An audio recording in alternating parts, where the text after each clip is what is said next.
함께 말씀을 나누려고 합니다. 여러분, 제가 이번 주 목요일 날 사실 이제 엄지발가락 쪽에 통풍이 좀 있어 올라와 가지고요. 고생을 조금 했는데 덕분에 저는 이 며칠 사이 이 발을 좀 잘 쓰지 못했습니다. 또 교육부 세미나가 있었고 또 저희 교회에서 세미나가 있었는데 좀 참석하지 못해서 무거운 마음이 좀 있습니다. 이렇게 통풍에 걸리기만 하더라도 저는 제 삶이 달라지는 것을 경험합니다. 여러분, 우리가 1톤 트럭에 부딪히거나 로또에 당첨되기만 하더라도 우리의 삶은 달라질 것입니다. 그런데 오늘날 한국 교회에 일어나고 있는 이상한 증상이 있는데요. 그것은 무엇이냐면 복음을 만나고 복음에 부딪혀도 변화가 일어나지 않는다는 그런 증상들이 오늘날 한국 교회에 좀 다음 세대들에게 나타나고 있습니다. 8, 90년대 그리고 2000년대만 하더라도 그 초반만 하더라도 청년들이 하나님을 만나고 또 뒤집어져서 저의 삶을 하나님께 드리겠습니다라고 고백했던 청년들이 많이 있었습니다. 그들은 자신의 삶을 드리는 것을 주저하지 않았습니다. 그런데 오늘날은 그러한 현상을 찾아보기가 힘든 시대가 되었습니다. 무엇으로 그것을 알 수 있습니까? 저는 오늘 한 가지 지표를 보면서 그 이야기를 하려고 하는데요. 열방에 파송된 선교사의 어떠한 퍼센테이지, 연령대별 퍼센테이지만 보더라도 지금 우리 한국교회 실정이 어떤지 우리가 알 수 있습니다. PPT를 보시면요, 이게 KWMA라는 한국세계 선교협의회에서 발표한 자료인데요. 제가 스크랩만 해서 가져왔습니다. 2020년부터 2024년까지의 이 선교사 연령대별 퍼센테이지입니다. 그래서 2020년대부터 2024년에 거의 비슷비슷한데요. 그 연령대별 퍼센테이지를 보면 70대 이상의 선교사들이요 3.48%, 그리고 60대가 25.94%, 50대가 39.83%, 40대가 24.24%, 30대가 6.05%, 20대는 0.46이라는 그런 분포로 이렇게 선교사가 현재 저희 한국의 선교사들이 나가 있음을 알 수 있습니다. 여러분, 그러니까 보면요 40대가 24.24라는 소리는요 그 제가 아까 말씀드렸던 2000년대 초반에 헌신했던 그런 사람들이라는 소리죠. 여러분, 그 옛날에 미국과 유럽에서 한국에 복음을 전하러 왔던 수많은 선교사들이 이 땅에 복음을 전하러 왔을 때의 나이는 20대였습니다. 아니면 30대. 대부분의 선교사님들이 20대에 이 땅에 와서 복음을 전해줬기 때문에 우리가 지금 예수님에 대해서 알 수 있는 것이죠. 그런데 오늘날 우리 한국교회의 모습은 5, 6, 70대가 전체 선교사의 약 70%가량을 차지하고 있습니다. 보시다시피 20대는 거의 1%도 되지 않고요. 30대도 6% 정도밖에 되지 않습니다. 20, 30대는 이제 거의 전멸했다고 볼 수 있는 것이죠.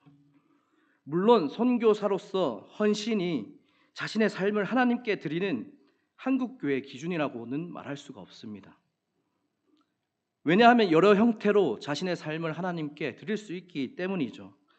그러나 여기 있는 우리 모두가 오늘날 시대가 분명 예전과는 다르다는 것을 다들 알고 계십니다. 그렇다면 이러한 일이 왜 오늘날 일어나게 되는 것일까요? 대한민국은 잘 먹고 잘 살고 굶어 죽는 사람이 없는 나라입니다. 그런데 왜 이러한 일이 생기는 것일까요?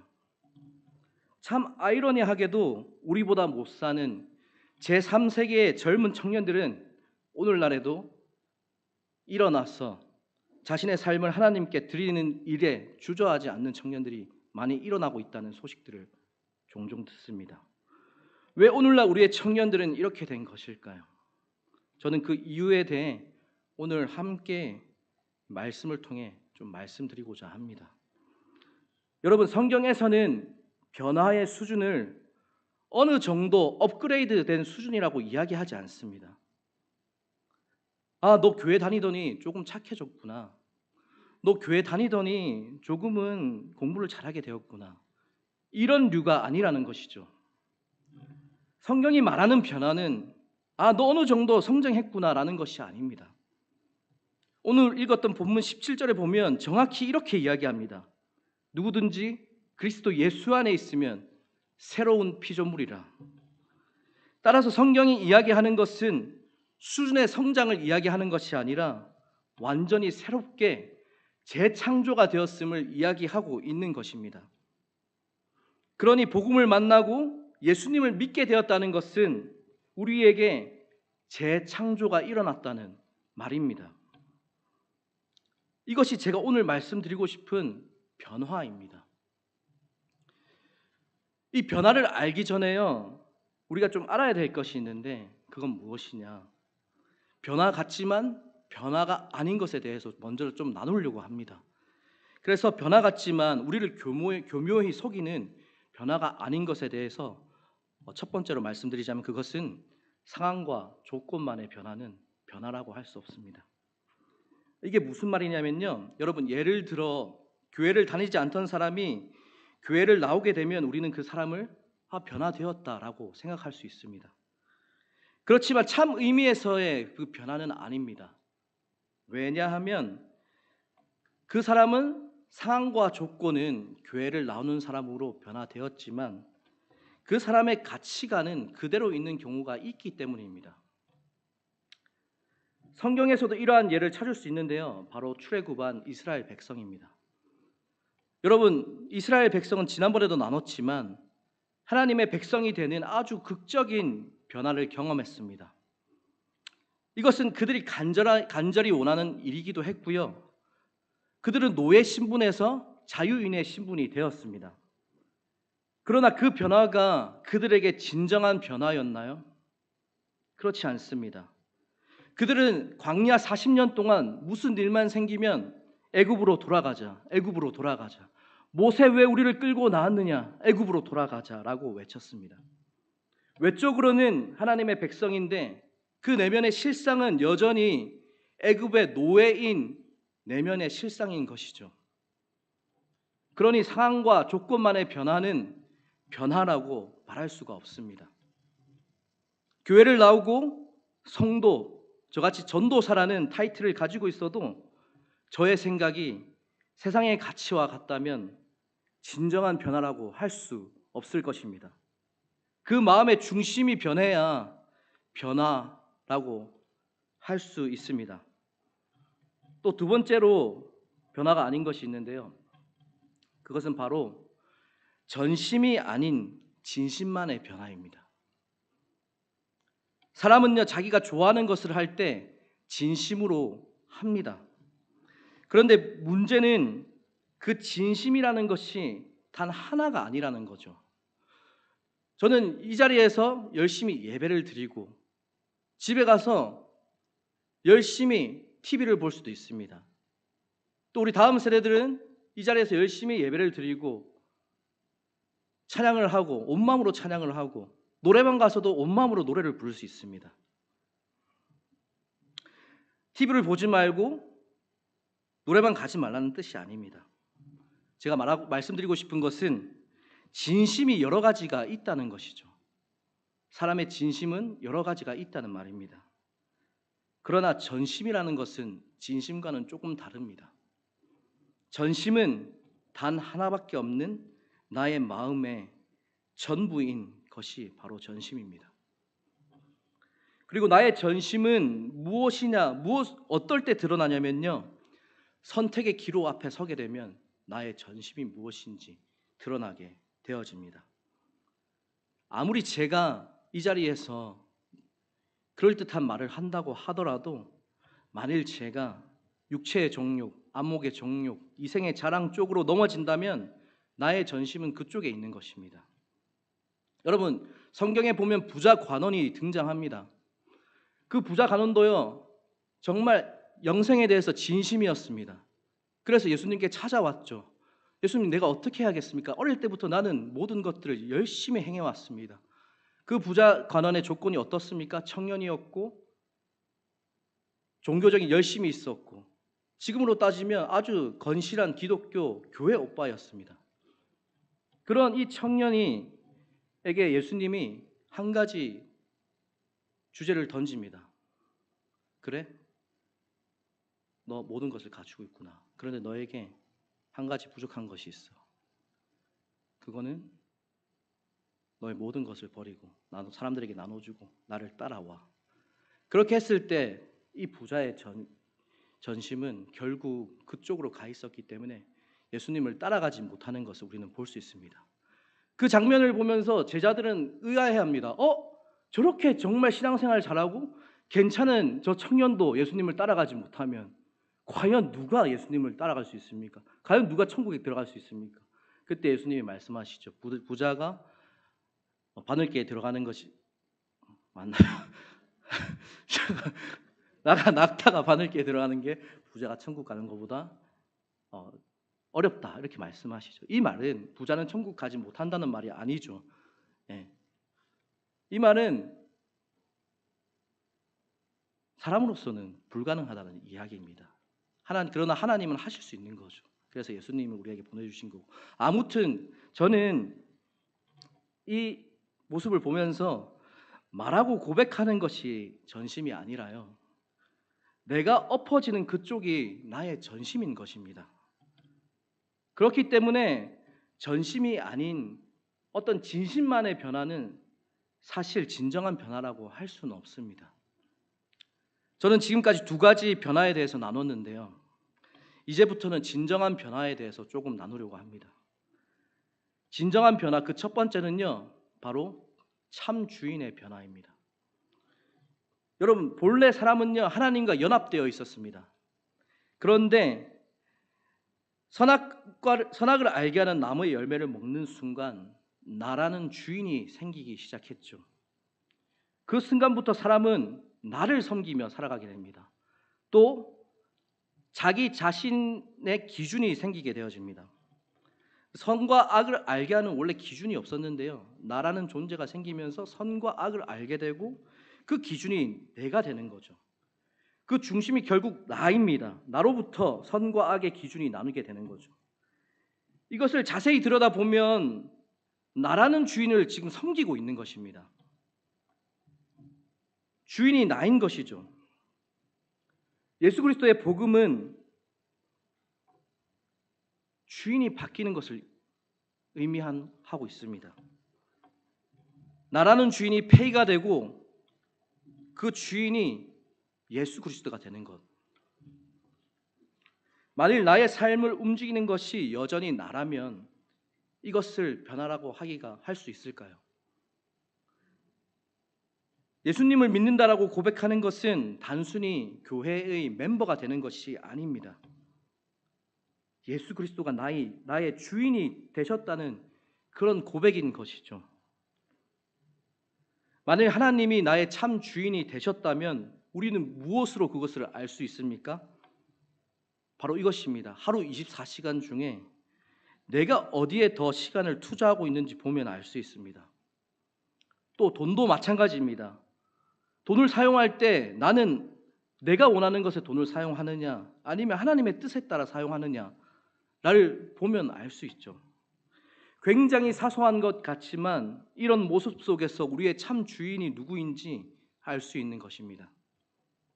말씀을 준비하면서 저 또한 제 자신을 돌아보게 되었는데요, 저 또한 여기서 말씀은 굉장히 괜찮은 것처럼 전하지만 복음 앞에 저를 비춰봤을 때 얼마나 참담한지 모릅니다.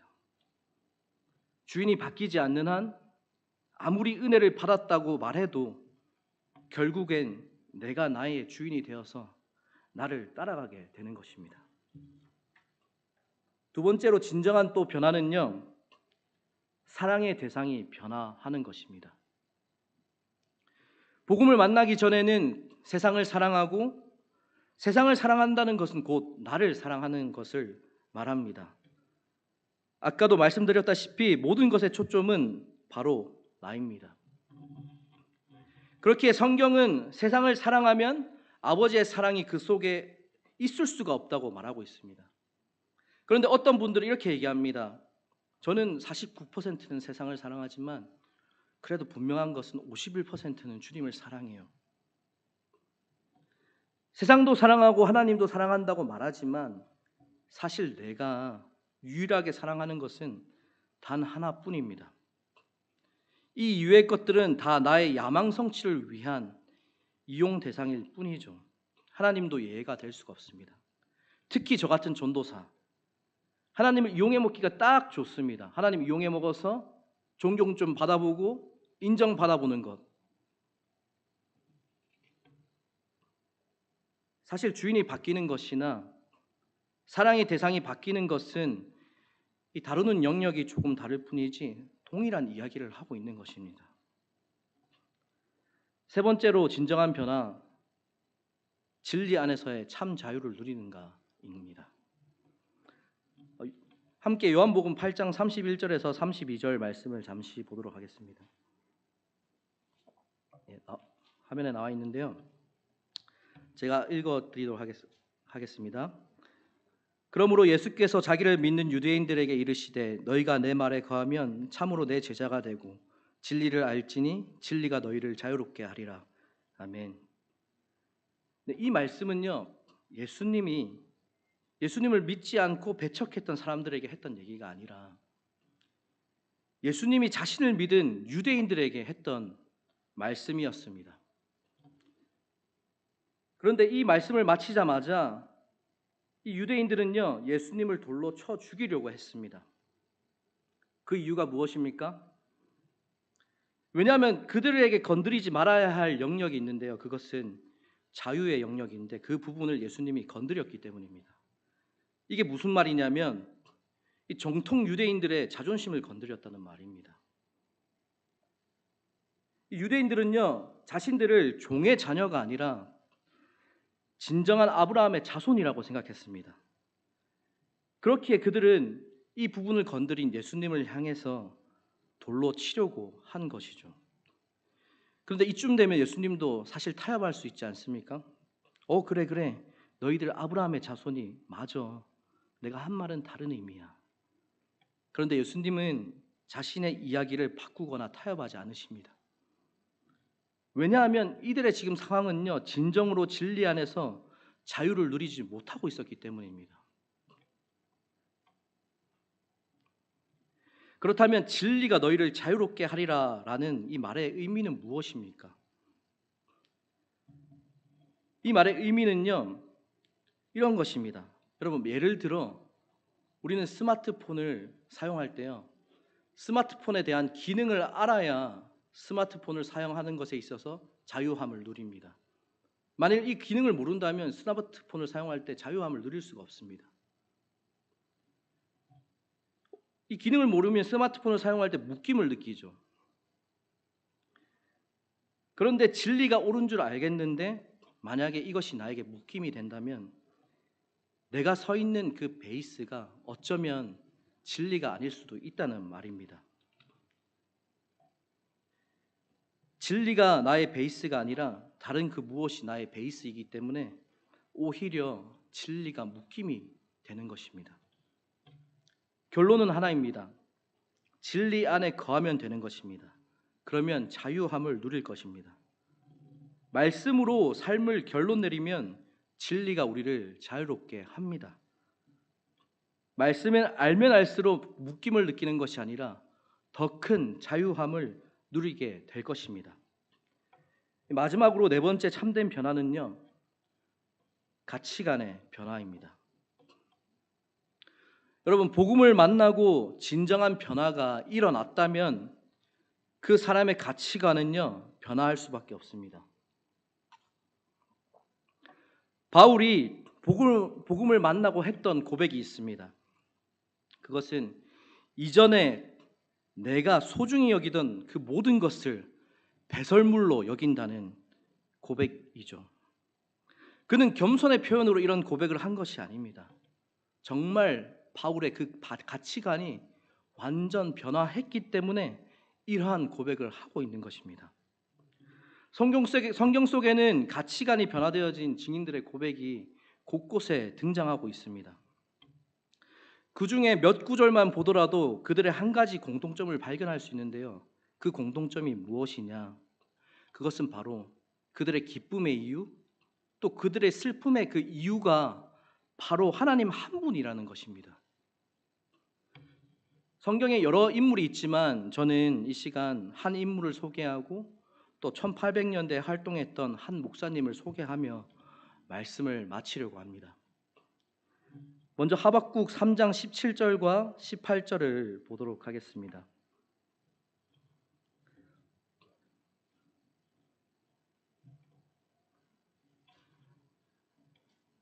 네. 함께 읽도록 하겠습니다. 시작. 비록 무화과 나무가 무성하지 못하며 포도나무에 열매가 없으며 감람나무에 소출이 없으며 밭에 먹을 것이 없으며 우리의 양이 없으며 외양간에 소가 없을지라도 나는 여호와로 말미암아 즐거워하며 나의 구원의 하나님으로 말미암아 기뻐하리로다. 아멘. 여러분, 이 당시에는요, 여러분들도 다 아시다시피 농경 시대의 사회였습니다. 농경 시대 이스라엘에게 있어서 가장 중요한 것은 바로 이 무화과 나무, 포도나무, 올리브, 이 양, 소 이런 것들이었습니다. 하지만 하나님을 만난 이 하박국 선지자의 고백을 보시면요, 뭐라고 고백합니까? 이 모든 것이 없을지라도 나는 하나님으로 말미암아 기뻐할 것이다. 내가 아무것도 남지 않는 최악의 상황일지라도 하나님이면 충분합니다. 하나님이면 괜찮습니다. 라고 고백하는 것입니다. 하나님께서 얼마나 기쁘실까요? 그리고 한 인물을 더 소개하고 이제 말씀을 마치겠습니다. 여러분, D.L. 무디 목사님을 아십니까? 1800년도에 활동했던 목사님이신데요. 정말 이 유명한 설교자이시죠. 이분은요, 초등학교밖에 안 나왔습니다.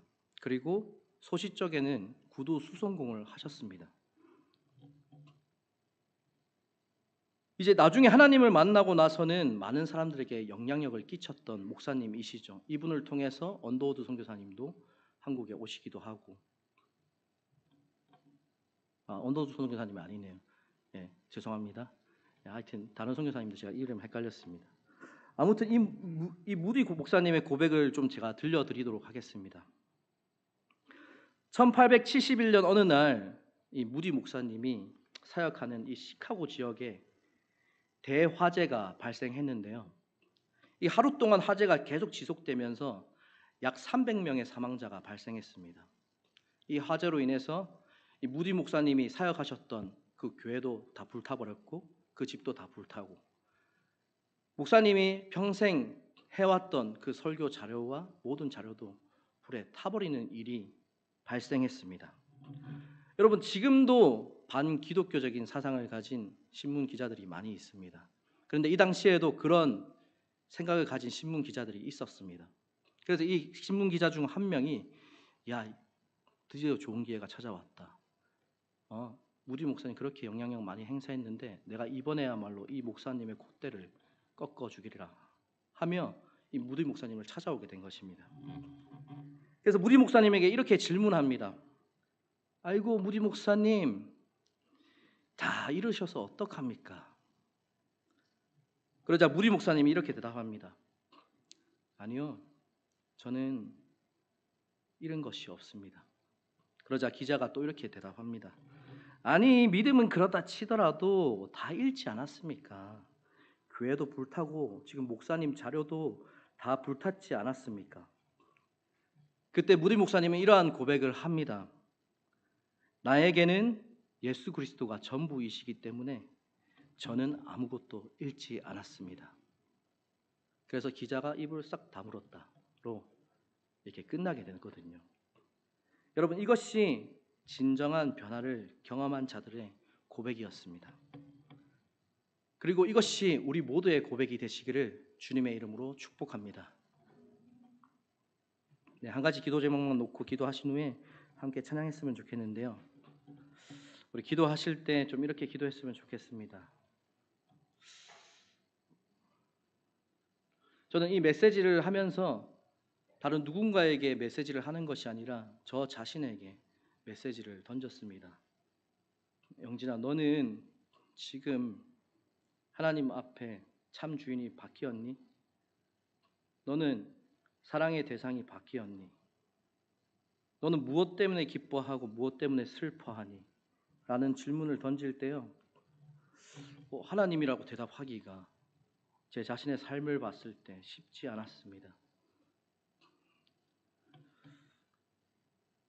그래서 얼마나 하나님 앞에 죄송스럽고 마음이 편치 않았는지 모릅니다. 우리 이 시간 함께 좀 기도했으면 좋겠습니다. 주님, 우리의 주인이 주님이 되게 하여 주시옵소서. 우리의 사랑의 대상이 주님이 되게 하여 주십시오. 특히 우리 다음 세대가 그냥 단순히 교회를 왔다 갔다 하는 다음 세대로 남는 것이 아니라 정말 하나님을 사랑하고 하나님 때문에 헌신하고 하나님 때문에 자신의 삶을 걸 수 있는 다음 세대로 성장하게 해달라고, 우리 교회가 그러한 교회가 되게 해달라고, 우리 자신이 그러한 자신이 되게 해달라고 이 시간 함께 우리 주여 한번 외치고 기도하며 나가도록 하겠습니다. 기도하시겠습니다. 주여. 네, 하나님 아버지 주님, 그렇습니다. 하나님, 제 자신의 삶을 바라볼 때 하나님 주님 앞에 얼마나 하나님 내가 주님이 나의 주인이라고 얘기하지만 하나님이 나의 주인이 아니라 하나님 내가 내 주인이 될 때가 얼마나 많은지요. 뭔가 변화됐다 생각했지만 하나님 실상은 하나님 모양만 있을 뿐 하나님 변화된 것이 아무것도 없는 저 자신을 발견합니다. 하나님 저를 불쌍히 여겨주시고 하나님 앞에 정말 하나님 주님이 나의 전부 되고 하나님을 사랑하며 나아가는 자로 나를 만들어가 주시옵소서. 하나님 이미 복음이 그 일들을 이루어 주셨습니다. 하나님 믿음 없는 저 자신을 불쌍히 여기시고 하나님 그 믿음으로 말미암아 다시 한번 하나님이 나의 주인 되고 하나님이 나의 전부 되고 하나님이 나의 사랑이 되시는 그런 역사들이 우리에게 일어나게 하시고 나에게 일어나게 하시고 우리 다음 세대 가운데 이러한 역사들이 일어나서 하나님 지금 이 무너져가는 한국교회 가운데 다시 한번 반전이 일어나는 그런 역사들이 우리에게 있기 원합니다. 하나님 역사해 주시옵소서.